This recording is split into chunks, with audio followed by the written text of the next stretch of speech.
Hey, welcome back to Mobility Project.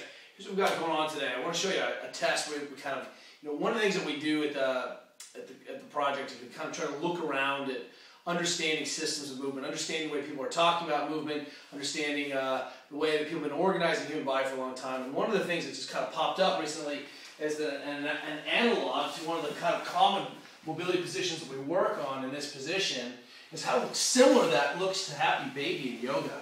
And if you've seen Happy Baby, it's because kids grab their feet. But if you flip on your back, what's interesting about this position is that all your stability of your spine, all the spinal stability demands have been met. What ends up happening is you flip your legs up, take a look at what position your feet are in. You actually have to work really hard to kind of be in this position. Because the pelvis is already so stable and neutral, your legs are sort of free to kind of rest where they are. And it makes an interesting analog case. And if you flip your knees way up high, you can see, and if you really go out really wide, you still see that they're very, very straight-ish. And that turning the feet out actually ends up putting that leg in a really strange position.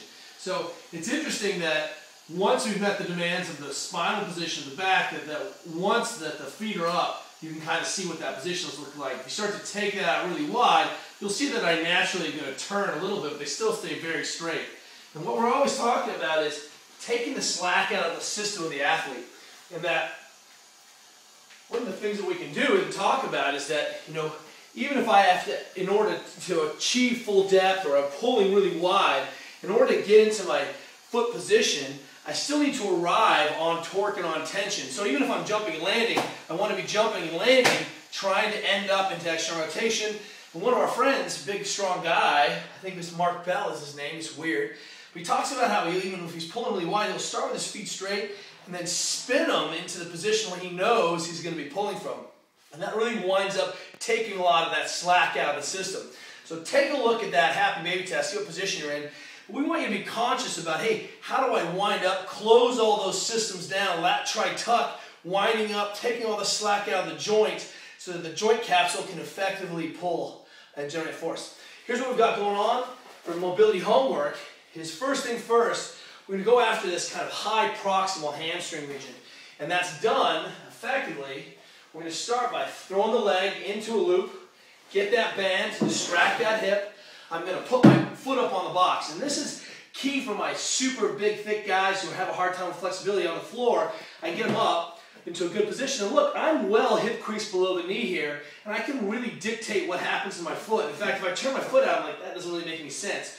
Single foot, big hip squat, and I can really exaggerate some corners that I might not be able to get. Grab your foot with the distraction, turn, try to twist. I'm rotating past that leg. And then I'm going to hang out here, and then I'm going to back up a little bit and see if I can't capture what it looks like to sit in a back position. You're going to start to feel some of this kind of medial hamstring light up a little bit. That may be semimembranosus. I think that's the most kind of medial insertion in that gluteal, that tubular tuberosity. And I'm just going to hang out here, and then I'm going to contract, relax. And once I've kind of opened up the hip capsule, and then I'm kind of grinding through here for a couple minutes, I'm then going to go find what it looks like to wind up that hamstring complex in that position. Contract, relax, open up, contract 5 seconds, release 10 seconds. And you can see that that's really an analog to what this position was. And man, this leg drops further back. It's easier to get down in that position. That's not an exaggeration.